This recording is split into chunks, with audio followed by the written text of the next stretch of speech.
पानी गंदा आ रहा है और भगवान तुम्हारा भला करे, सीवरेज सब टूटे पड़े हैं। 20 करोड़ का उनको वो एस्टीमेट मिलता है खर्च करने का अपने एरिया में, 10 रुपये नहीं खर्च किए हमारे इलाके में। इंक्रोचमेंट एक बहुत बड़ी समस्या है, क्या जब आप आएंगे तो वो हट जाएगा यहाँ से?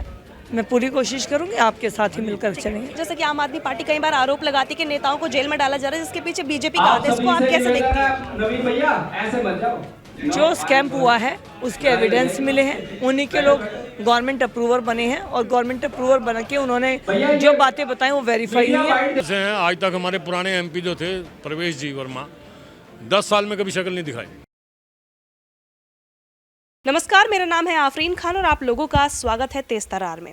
इस वक्त मैं दिल्ली के विकासपुरी क्षेत्र में मौजूद हूं। दरअसल यहां पर विकासपुरी सुधार समिति के द्वारा एक कार्यक्रम आयोजित किया गया, जिसमें अभी जो पश्चिमी दिल्ली से प्रत्याशी हैं लोकसभा चुनाव के लिए, कमलजीत सहरावत, वो भी शिरकत करने वाली है। उनसे भी कुछ सवाल जवाब जरूर करेंगे। इसके अलावा राजीव बब्बर एक नेता हैं यहाँ बीजेपी से बड़े, उनसे भी हम सवाल जवाब जरूर करने की कोशिश करेंगे। तो आप इस खबर को एंड तक जरूर देखिए और उसे शेयर करना बिल्कुल भी मत भूलिएगा। क्या नाम है आपका? ब्रजमोहन कोहली, कहाँ से आप? RW से। KG3 ब्लॉक बिकास। क्या कोई समस्या है आपके इलाके में जो आप चाहेंगे कि आज के इस प्रोग्राम में आप आगे रखें? नहीं, हमारी इनके पास तो कोई समस्या है, हमारे तो काउंसलर और MLA से कहीं निपट जाती हैं, तो ये इनकी ड्यूटी है आगे उनको बोलना, हमारे कहने से तो ये नहीं करेंगे ना। मतलब कोई ऐसे मुद्दे जो आप चाहते हो उठाना, जैसे अभी मैंने बात की कोई पानी की समस्या थी किसी, उसी के हिसाब से फिर हम आगे बात करेंगे वो क्या मुद्दा लेके चलते हैं। बाकी हम तो बीजेपी के साथ में ही हैं और बीजेपी को जिताएंगे। ये KG2 से प्रेसिडेंट। आपका नाम सर? जसल, आप कहाँ से हैं? KG2 block Vikaspuri. क्या आपके वहाँ पर कोई ऐसा मुद्दा है जो आप चाहते हैं आज आगे रखें आप? मुद्दे ही मुद्दे हैं। कौन सा मुद्दा चाहिए आपको? हमें नहीं चाहिए, आप बताइए आपके वहाँ कौन सा है? पानी गंदा आ रहा है और भगवान तुम्हारा भला करे, सीवरेज सब टूटे पड़े हैं। जो हमारे काउंसलर के काम है, जो बीजेपी के आदमी है, वो तो थोड़ा बहुत काम कर रहे हैं। बाकी जो सारा कुछ खराब पड़ा है, कुछ कोई बॉदर ही नहीं करता उसको। बड़ी बुरी हालत है। सड़कें टूटी पड़ी है। KG1 विकासपुरी, हाँ हमारे भी वहाँ टूटी पड़ी बीच में सड़कें। तो ये सारे मुद्दे ही हैं। ये सुभाष अग्गी। क्या क्या समस्याएं हैं आपके इलाके में जो आप चाहेंगे कि आज के इस प्रोग्राम में समस्या हैं आज तक हमारे पुराने एमपी जो थे प्रवेश जी वर्मा, 10 साल में कभी शक्ल नहीं दिखाई। हाँ, तो अब क्या करेंगे बताओ? कहने को तो है 20 करोड़ का उनको वो एस्टीमेट मिलता है खर्च करने का अपने एरिया में, 10 रुपये नहीं खर्च किए हमारे इलाके में। हमारे कोई विकास नहीं हुआ? कोई विकास नहीं हुआ। मैं I will say I am living in this area last 32 years. क्या था एरिया, कौन सा था? अंतरिक्ष अपार्टमेंट। हमारे यहाँ सामने सड़क है, पूरी ख़राब हुई पड़ी है। पीछे वो BSS ने अपनी केबल डाली थी, उसके बाद डिंगी सी बनी हुई है। हमने 20 बार कहा इसको ठीक कर दो, कम से कम तुम्हारे पास आता सब कुछ। Nothing has been done till date. There are 2 parks are in front of us, totally rubbish. Ladies भी कंप्लेंट करती हैं, कोई मेंटेन नहीं है। कम से कम सफाई के लिए लगा दो, पौधे हटा दो। वहाँ पर गार्बेज पड़ा हुआ है, वो इकट्ठा निकलवाओ। नथिंग। चलो, आपकी क्या क्या समस्या है जो आप उठाना चाहेंगे? जो अग्गी साहब ने कहा बिल्कुल सही कहा। मैं वहाँ उज्जवल से हूँ और सामने पार्क इतना गंदा है, आप कभी जाके देखिए। सड़क की हालत जो है, जगह जगह खड्डे हो रखे हैं, क्योंकि वो खुद ही थी, खुद के बाद रिपेयर नहीं हुई। केबल डाली थी BSS की। सेकंड थिंग जो सबसे बड़ी बात है कि जो सोसाइटी के सामने रोड है उसको थॉरोफेयर बना देते हैं। इतना हैवी ट्रैफिक उस पर कई बार डाइवर्ट कर देते हैं कि हम लोगों के लिए चलना ही मुश्किल हो जाता है, जो कि सोसाइटी रोड्स हैं और वहाँ पे हैवी ट्रैफिक नहीं आना चाहिए और वहाँ ट्रैफिक डाइवर्ट होता है। सर, आपकी कौन कौन सी समस्या है जो आप चाहेंगे उजागर? फर्स्ट ऑफ ऑल मैं लक्ष्मी विहार अपार्टमेंट से प्रेजेंट हूँ, सुमेश कुमार। हमारे एरिया में जो MP की प्रेजेंस है वो 0 है, बिल्कुल। MP की प्रेजेंस जो है वो जो जितनी चाहिए 0 है, और दर्शन तो उनके होते ही नहीं। समस्याएं बढ़ती जाएंगी मगर वो कभी दिखाई नहीं दिए, और इनसे भी उम्मीद करते हैं जो नए आ रहे हैं शायद ये ध्यान दें। विकासपुरी सुधार समिति चर्चा का स्वागत करें। हमारे लोकसभा क्षेत्र पश्चिमी दिल्ली की प्रत्याशी कमलजीत सहरावत जी आई हुई है। आज जो बैठक हुई है बहन जी, इसमें कोई ऐसा व्यक्ति नहीं है जो वैसे बुलाया गया हो। एक व्यक्ति अपनी RW का मौजूद व्यक्ति है जो जनता की आवाज़ आप तक पहुंचाएंगे। हमें आपसे सिर्फ एक ही उम्मीद है, आप भी सोसाइटी में रहती हैं, हमारे सोसाइटियाँ होते हैं यहाँ पर, और इनको मैं भरोसा दे रहा हूँ कि जो इज्जत मान इनको चाहिए वही आप जिंदगी भर या जब 5 साल या 10 साल जो भी रहे वो इनको मिलता रहे और कुछ नहीं चाहिए। और ज़्यादा लंबी बात मैं कहूँगा नहीं। और इस बात की मोदी जी वाली गारंटी मैं देता हूँ, ये जो स्माइल है 5 साल तो पक्का रहेगी। और चाय पानी के लिए मेरे भाई कुमार सहरावत जी आपको घर मिलेंगे और ना आपको लोटियन जोन पर जाना पड़ेगा, यहीं आपके द्वारका में आपको घर में इज्जत मान मिलेगी। बहन जी को जरा जल्दी जाना है क्योंकि आप लोग भी लेट आए हो, नहीं तो बहुत देर से इंतजार कर रही थी। मैं इसलिए किसी का माइक लेके स्वागत वगैरह नहीं कराऊंगा। बहन जी कह रही है मेरे को 2 शब्द बोलने दो। आयोजित आज इस मीटिंग में RW मैनेजमेंट के सभी ऑनरेबल रिस्पेक्टेड मेंबर्स, आज का कार्यक्रम भाई विकास जी ने ऑर्गेनाइज किया कि यहाँ पर द्वारका में भी RWA है और जैसे द्वारका का सिस्टम है वही सेम सिस्टम विकासपुरी में भी है। RWA के होने से रेजिडेंट्स को काफ़ी आसानी हो जाती है, लेकिन ये भी सत्य है कि RWA की जो मैनेजमेंट है उनकी बहुत टेंशन रहती है। हर काम की जिम्मेवारी उन पर होती है और हर सवाल का जवाब उनको देना पड़ता है। मैं खुद सोसाइटी में रहती हूँ, गुरु अपार्टमेंट मेरा घर था, अभी हमने शिफ्ट किया है क्योंकि पार्किंग की दिक्कत आजकल सब सोसाइटीज़ में हो गई और मेरे पास आने वाले ज़्यादा लोग रहते थे, तो मुझे लगा कि सब अपने लोगों को दुखी करने से अच्छा है थोड़ा साइड में शिफ्ट हो जाए। वरना मैंने 19 साल सोसाइटी के अंदर ही गुरु अपार्टमेंट में रही हूँ। हमारी सोसाइटीज़ में सारी चीज़ें काफ़ी स्ट्रीमलाइन होती हैं और मैनेजमेंट के जो लोग हैं उनकी रिस्पॉन्सिबिलिटी रहती है कि जो बाकी ऑफिशियल्स हैं उनसे कोऑर्डिनेट करें। तो सबसे पहले मैं आपसे ये निवेदन करना चाहती हूँ कि मैं आपके सिस्टम को समझती हूँ। मेरे पास 185 अपार्टमेंट जो ग्रुप हाउसिंग सोसाइटी है, 14 DDA पॉकेट है, 2 गांव है, 5 अनऑथराइज्ड कॉलोनी है। तो अभी मैं जहाँ से काउंसलर हूँ, ये मेरा टोटल एक डेमोग्राफी है जिस एरिया को मैं रिप्रेजेंट करती हूँ। तो मैंने सभी सोसाइटी से एक मेंबर लेकर एक ग्रुप बनाया हुआ है जिसके अंदर किसी भी हाल में गुड मॉर्निंग, गुड इवनिंग या जन्मदिन की बधाई अलाउड नहीं है। वो टोटली वर्किंग ग्रुप है। आपको कोई दिक्कत है आप एक दिन में 10 बार लिखिए, लेकिन दिक्कत नहीं है और फिर आप बिना बात में अगर कहते हैं कि आज ये हुआ, आज वो हुआ, बाकी मतलब दुनिया जहान की बात करते हैं, तो ग्रुप कहता है कि नहीं, इसके अंदर सिर्फ जो इस ग्रुप का काम है वही डिस्कस होगा। ना देश की राजनीति होगी, ना क्षेत्र की होगी, ना किसी पार्टी की होगी। ये ग्रुप वर्किंग ग्रुप है, यहाँ सिर्फ काम करेंगे और इसका जवाब आएगा। तो मुझे लगता है आप लोगों को भी इस तरह की वर्किंग से काफ़ी आसानी हो, क्योंकि किसी ऑफिसर्स को कहीं पे भी कैच करना आपके लिए बड़ा मुश्किल है, लेकिन चुने हुए प्रतिनिधि के लिए वो काम, उसकी रिस्पॉन्सिबिलिटी भी है और उसके लिए आसान भी है। तो एक तो मैं आपको एश्योर करना चाहती हूँ कि आपकी जो वर्किंग है, क्योंकि अभी भी जो मेरी पास जो क्षेत्र आया है और भगवान की दया से नरेंद्र मोदी जी ने जो काम किए हैं उसके आधार पर काफ़ी पॉजिटिव वे है और आप लोग भी अपना आशीर्वाद हमें देंगे, जिसकी मैं आपको यहाँ पे प्रार्थना करने आई हूँ। तो अगर ऐसा होता है तो एक डेमोग्राफी के हिसाब से ग्रुप बने।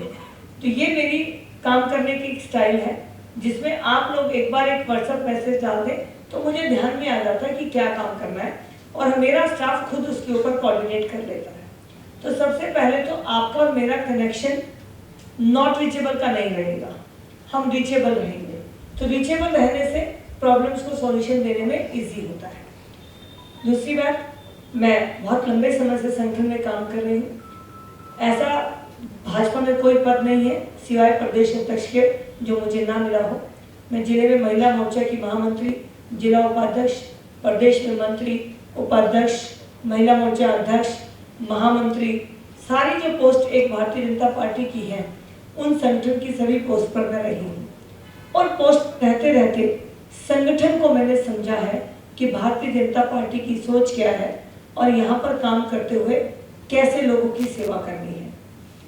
अपनी अगर एकेडमिक क्वालिफिकेशन की बात करूँ या मैं अपनी बैकग्राउंड की बात करूँ तो मैं उत्तम नगर में मैं बॉर्न बॉटअप हूँ। केनरा बैंक सबने देखा होगा मिनी बस स्टॉप पे, मैं उत्तम नगर बॉर्न बॉटअप हूँ। मेरी क्वालिफिकेशन जनकपुरी A1 स्कूल जो गवर्नमेंट स्कूल है वहाँ से हुई है।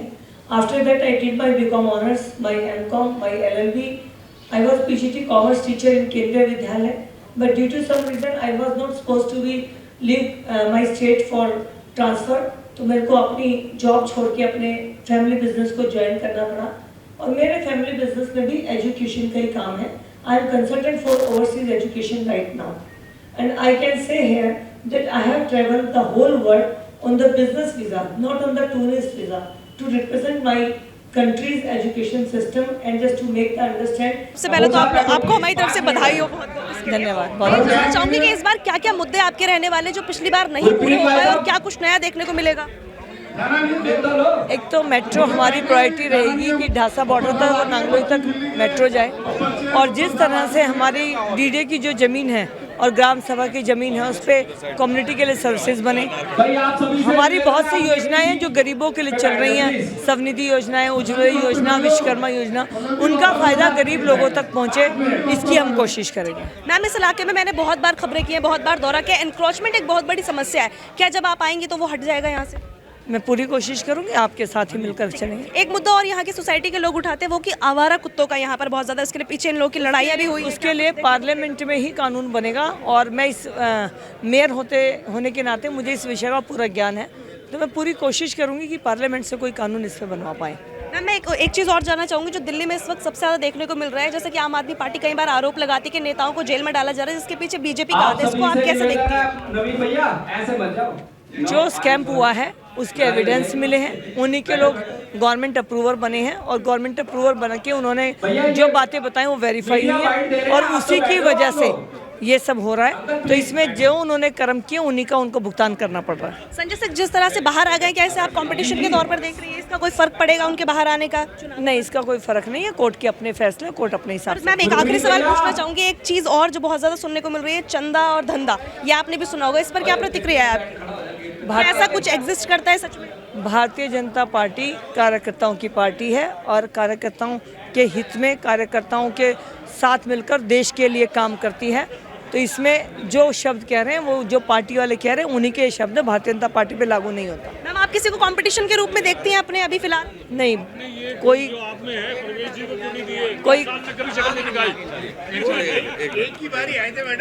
कंपटीशन किसी को अपने कंपटीशन के तौर पर देखती हैं? प्रधानमंत्री। सबसे पहले स्वागत है आपका हमारे चैनल पर, कैसे हैं आप ये बताएं? धन्यवाद जी, बहुत बहुत शुक्रिया। देखिए, अभी मेरे ज़्यादा बात हो नहीं पाई मैम से। मैं ये जानना चाहूँगी, कई मुद्दे जो हैं इस वक्त गरमाए हुए हैं, दिल्ली की सियासत की बात की जाए तो ऐसे में जो आम आदमी पार्टी आरोप लगाती आ रही है लगातार, तो क्या उन आरोपों पर आप कहना चाहेंगे? देखिए, मेरा ये कहना है, ये लोकसभा का चुनाव है और दिल्ली को हमने, प्रधानमंत्री जी ने दिल्ली को बहुत कुछ दिया। मैं अगर देश की बात छोड़ूं, दिल्ली को इतना कुछ दिया इंफ्रास्ट्रक्चर के पॉइंट ऑफ व्यू से। देखिए, दिल्ली की हेल्थ सर्विस टोटल चरमरा गई, वे टूट गई। कोविड में सारे ऑक्सीजन का अरेंजमेंट, सारे सेंट्रल हॉस्पिटल्स ने, चाहे वो एम्स हो, सफदरजंग हो, राम मनोहर लोहिया हो, एक स्पेशल सेंटर बनाया गया यहाँ पर दिल्ली कैंट में, उस सब को सेंटर गवर्नमेंट ने बनाया और सेवा सेंटर गवर्नमेंट ने करी। तो सेंटर गवर्नमेंट ने बहुत बड़ा काम दिल्ली के लिए किया। दिल्ली के अंदर जो आज बसेस चल रही हैं, इलेक्ट्रॉनिक्स बसेस, वो सारी की सारी जो है वो सेंट्रल गवर्नमेंट ने अपने बजट से दी। दिल्ली की बात कर रहा हूँ मैं, सिर्फ मैं देश की बात नहीं कर रहा। 70 लाख लोगों को कोविड के बाद से लगातार 4 किलो राशन जो है वो फ्री मिल रहा है, वो प्रधानमंत्री मोदी जी दे रहे हैं, दिल्ली के लोगों को दे रहे हैं। नितिन गडकरी साहब ने अपने मंत्रालय में इंफ्रास्ट्रक्चर में 1500 करोड़ रुपया दिल्ली में इन्वेस्ट किया, जो दिल्ली का डीकंजेशन हुआ। मेट्रो को आखिरी फेज़ को अरविंद केजरीवाल ने पैसा देने से मना कर दिया। केंद्र सरकार ने कहा कोई बात नहीं भाई, तू नहीं मानता, हम काम को नहीं रोकेंगे। आखिरी फेज़ का 100% पैसा जो है वो सेंट्रल गवर्नमेंट ने दिया। तो इन लोगों को दिल्ली के बारे में बोलने का कोई अधिकार ही नहीं है, और इनके जो आरोप है उनका उत्तर हमको देने की ज़रूरत नहीं है, क्योंकि मैं ये मानता हूँ ये वोट मोदी जी का है और मोदी जी के पॉजिटिव काम के लिए हम वोट मांग रहे हैं। हम ये कह रहे हैं कि हमारे प्रधानमंत्री जी ने ये किया है, उनकी पूरी स्क्रूटनी कीजिए, उन कामों को पूरा समझिए, और वो काम आपको समझ में आएंगे तो हमें वोट दीजिए। कांग्रेस ने अपना मैनिफेस्टो लागू कर दिया है, बता दिया है, अभी तक आप लोगों की तरफ से नहीं आया, कब तक आने की उम्मीद है और उसमें क्या कुछ होने वाला है लोगों के लिए? देखिए, हमारा मैनिफेस्टो तो सबसे बड़ी तो बात, आप एक चीज़ समझिए, एक प्रधानमंत्री ने ये बोला कि मेरे पिछले 5 साल के जो 2 मैनिफेस्टोज़ हैं, उन मैनिफेस्टो के सामने आप मुझे मार्क्स दीजिए, तो जो मैंने प्रॉमिस किया वो 100% कंप्लीट किया। और वो कोई आदमी अभी तक चैलेंज नहीं, किसी आदमी ने, आप किसी विपक्ष के नेता से ये बुलवा दीजिए कि प्रधानमंत्री जी ने कहा था ये करूँगा और नहीं किया, तो कोई नहीं बोलेगा, सब इधर उधर के ही आपको कहानियाँ सुनाएंगे।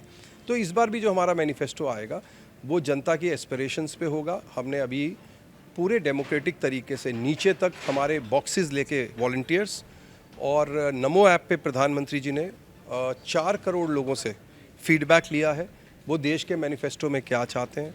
फिर उसके बाद एक बहुत ही रिस्पॉन्सिबल कमेटी बनी है राजनाथ जी के नेतृत्व में, जिसका नेतृत्व राजनाथ जी कर रहे हैं। वो कमेटी जो है एक एक एस्पिरेशन को स्टडी कर रही है, वो गवर्नमेंट के साथ कोऑर्डिनेट करेगी, क्योंकि हमको सिर्फ घोषणा नहीं करना, इनको तो सिर्फ घोषणा करना है, देना तो कुछ है ही नहीं, जैसे पहले 60 साल नहीं दिया। तो हमको तो घोषणा करना है और फिर देना है। तो हमारा मैनिफेस्टो जो है वो बड़ी जल्दी, बहुत शीघ्र आएगा और उसमें जनता की सारी एस्पिरेशंस को पूरा किया जाएगा। सर, आपके इस जवाब से मुझे एक चीज़ याद आई। विपक्ष लगातार ये आरोप लगाता है, जैसे आपने कहा कि प्रधानमंत्री ने कहा खुला काम किया है, देखो और फिर वोट दो। तो प्रधानमंत्री ने कभी इन 10 सालों में कोई प्रेस कॉन्फ्रेंस क्यों नहीं की जहाँ पर कोई भी जाकर उनसे सवाल कर सके? प्रधानमंत्री हज़ारों मीडिया प्रोग्राम्स में गए, लेकिन जो मीडिया में भी जिस तरीके से हमारे पुराने प्रधानमंत्री जिस तरीके से एक बड़ा कुंभा लेके बाहर जाते थे, ये सब करते थे, देश का बहुत सारा पैसा लगता था, तो प्रधानमंत्री जी ने तय किया कि दूरदर्शन ANI जाएगा और उससे सबको बाइट मिल जाएगी। और ऐसे 1-to-1 सैकड़ों इंटरव्यूज़ हैं जो प्रधानमंत्री जी ने किए, सैकड़ों जगह प्रधानमंत्री जी ने गए। और मुझे नहीं लगता कि इसमें प्रेस कॉन्फ्रेंस की कोई ज़रूरत है, क्योंकि सब लोग तो उनसे क्वेश्चन पूछते रहते हैं डायरेक्टली। नमो ऐप पे लोग पूछते रहते हैं, वो उत्तर देते रहते हैं, वो तो रेडी वाले को उत्तर दे देते हैं। आप एक चीज़ समझिए ना, आज 2014 से पहले किन लोगों को पद्मश्री मिलता था? जो यहाँ लुटियन जोन में रहते थे और जिनकी यहाँ सेटिंग होती थी। अब एक बच्चा है जो 9 साल से आसाम में 2 व्हीलर पे एम्बुलेंस चला रहा था और लोगों को वो लेकर जाता था, जिसको कोई जानता नहीं था। तो लोगों ने उसका नाम रिकमेंड किया, कमेटी ने उसको आइडेंटिफाई किया और उसको पद्मश्री मिला। तो रियल हीरोज़ ढूंढने का काम प्रधानमंत्री जी ने किया, क्योंकि वो ज़मीन पे कनेक्टेड हैं। ये लोग सिर्फ लुटियन में कनेक्टेड थे, तो इनको हीरो भी यहीं मिलते थे। प्रधानमंत्री जी को हीरो भी जाके गांव में मिल जाते हैं, गरीब इलाके में मिल जाते हैं। तो बहुत फ़र्क है। इसलिए हमारी सरकार मेरिट पे काम कर रही है और मेरिट पे वोट मांग रही है। सर, एक सवाल और पूछना चाहूँगी। चंदा और धंधा आजकल बहुत ज़्यादा ट्रेंड में है। दिल्ली में रहते हैं, आपको भी पता होगा, चंदा दो धंधा लो। इस पर क्या कहना चाहेंगे? क्या रियलिटी में है ऐसा कुछ?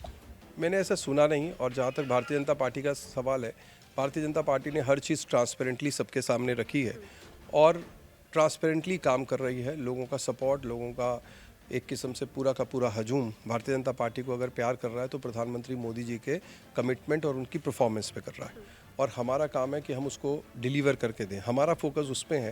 ये चंदा धंधा जिनका फोकस है, आप उनसे पूछिए। उन्होंने कुछ फैक्ट्स भी प्रेजेंट किए कि यहाँ पर देखो इतने तारीख को ये हुआ, इतना ट्रांजैक्शन दिया गया, फिर जेल में डाल दिया गया, मुख्यमंत्रियों को जेल में डाला जा रहा है दूसरी पार्टियां तोड़ने के लिए ताकि बीजेपी आ सके सत्ता में। इस पर कुछ कहना चाहेंगे? देखिए, जिस मुख्यमंत्री की आप बात कर रहे हैं वो एक मुख्यमंत्री हैं, मुख्यमंत्री है ना वो, तो उनका दूसरे मुख्यमंत्री से मुकाबला कीजिए ना। योगी और केजरीवाल का मुकाबला कीजिए, योगी और खट्टर साहब के काम का मुकाबला कीजिए। यहाँ सीनियर सिटीज़न खड़े हैं, 2017 के बाद एक को पेंशन नहीं मिल रही। और हरियाणा में आप ऑनलाइन रजिस्टर करो, आपको 30 दिन में पेंशन आपके घर आ जाती है। तो वो मुख्यमंत्री हैं, दूसरे मुख्यमंत्रियों के काम से कंपैरिजन करें, फिर वो बात करें। तो उनका तो काम है, काम करना नहीं है, शोर मचाना है। प्रधानमंत्री जी के बारे में बोलूँगा तो लोग मेरे बारे में पूछेंगे, उनकी स्ट्रैटेजी ये है, मैं उसमें फंसने वाला नहीं हूँ। ठीक है, धन्यवाद। तो देखिए, हमारे साथ इस वक्त विकासपुरी सुधार समिति के जो चेयरमैन हैं विकास त्यागी जी, वो भी मौजूद है। सर, स्वागत है आपका हमारे चैनल पे।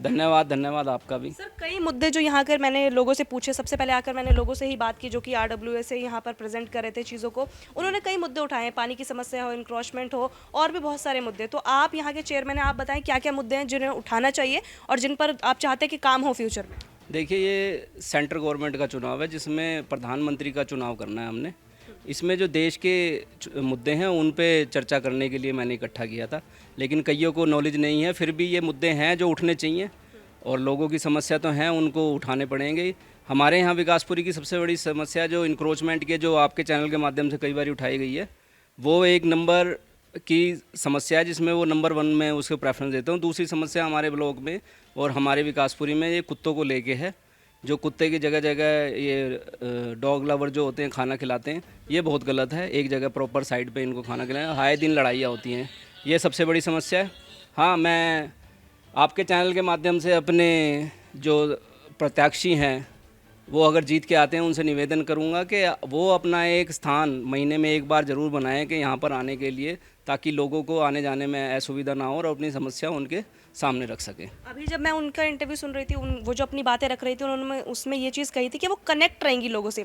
और जब मैंने लोगों से ये बात की थी कि जो प्रवेश वर्मा थे वो कभी कनेक्ट नहीं रहे, 10 साल में मिले जुले नहीं। आपको उम्मीद है कि अब जो नई प्रत्याशी हैं वो आकर मिलेंगी जुलेंगी तो समस्याओं का समाधान होगा? बिल्कुल, बहुत ज़्यादा उम्मीद है। मैं आज से नहीं 2005 या 6 से उनको जानता हूँ, और काम तो इतने पढ़े नहीं क्योंकि हमारे वार्ड से या हमारी विधानसभा से नहीं थी, लेकिन वो आदर संस्कार और जो आदर सम्मान हमें मिलना चाहिए वो ज़रूर मिलता है। एक स्माइली फेस है, एक आधे आदमी की थकान वैसी दूर हो जाती है। हम किसी के पास समस्या लेके जाएं, वो ये कहे आओ जी बैठो, चाय लो, पानी लो, बताओ जी, उससे ही बहुत अच्छा फील महसूस करता है। RWA के जो हमारे ब्लॉक के एरिया के जो विकासपुरी से रिलेटेड सोसाइटियों के लोग हैं वो पैसे वाले लोग हैं, बिजनेसमैन हैं, और पेंशनधारी हैं, तो पेंशन भी बहुत मोटी। उन्हें पैसों की लालच नहीं है कि वो आप पेड वर्कर हैं, वो यही चाहते हैं इज्जत मान ज़रूर मिलना चाहिए, और हमारी समस्याओं को थोड़ा ध्यान दे तो और उनको खुशी मिलती है। ठीक है जी सर, एक सवाल और मैं पूछना चाहूँगी। जैसे कि मान लीजिए आजकल बीजेपी के ऊपर कई बार आरोप लगते हैं, आपको लग रहा है कि उन आरोपों का कोई असर होगा अभी के चुनाव पर? कौन से आरोप लग रहे हैं जी? चाहे वॉशिंग मशीन वाला आरोप हो कि बीजेपी में जाकर सब साफ सुथरे निकल आते हैं, चाहे ये चंदे धंधे का आरोप हो, चाहे फिर ये आरोप हो कि सभी जो नेता हैं बड़े बड़े उन्हें जेल में डालकर सरकार तोड़ना चाहती है बीजेपी, कई ऐसे आरोप लगे। क्या लगता है इनका कुछ असर देखने को मिलेगा चुनाव? देखो, ये स्थानीय मुद्दे नहीं है, ये अपना इनके जो आपस की लड़ाई है पार्टियों की, वो लड़ाइयों के मुद्दे हैं। हमारा मेन मुद्दा यही है कि हमारा कैंडिडेट कैसा है, लोगों से संपर्क में है, उसको नॉलेज कितनी है, उसने पहले कभी काम किए हैं लोगों से रिलेटेड। तो इतनी मुझे उम्मीद है कि हमारी जो ये पश्चिमी दिल्ली से कमल जी सरावत जो इलेक्शन लड़ रही हैं, ये दिल्ली की महापौर भी रह गई हैं। महापौर के रहते हुए इन्होंने हमारे ब्लॉक में ही जिम लगवाया था, 1-2 चीज़ें हैं PVR पे भी लगवाई थी, तो इनकी कार्यशैली से हम खुश हैं। लेकिन ये आरोप प्रत्यारोप लगाने वाले हमारे सिस्टम में नहीं आ रही है। ठीक है, बहुत बहुत धन्यवाद सर आपका हमारे साथ जुड़ने के लिए। देखिए, कई लोग यहाँ पर आए इस प्रोग्राम में, हमने कईयों से बातचीत की है, कई मुद्दे उठाए हैं जो कि आजकल दिल्ली में बहुत ज़्यादा देखने को मिल रहे हैं। फिर चाहे बात की जाए वो राजनीतिक मुद्दे हों या फिर आम जनता के मुद्दे, सभी को हमने उठाने की कोशिश की है। आपका इस पूरे प्रोग्राम को लेकर क्या कुछ कहना है कॉमेंट बॉक्स में बताना बिल्कुल भी मत भूलिएगा। आज के लिए इतना ही, मुझे दीजिए इजाज़त। दिल्ली से कैमरा पर्सन नरेश कुमार के साथ मैं आफरीन खान। अगर आपको हमारी ये वीडियो पसंद आई हो तो इसे लाइक एंड शेयर करना बिल्कुल न भूलें। इसके साथ ही हमारे चैनल को जरूर सब्सक्राइब करें, और हाँ, बेल आइकन भी जरूर दबाएं ताकि दिल्ली से जुड़ी तमाम खबरों की नोटिफिकेशन सबसे पहले आप तक पहुंचे।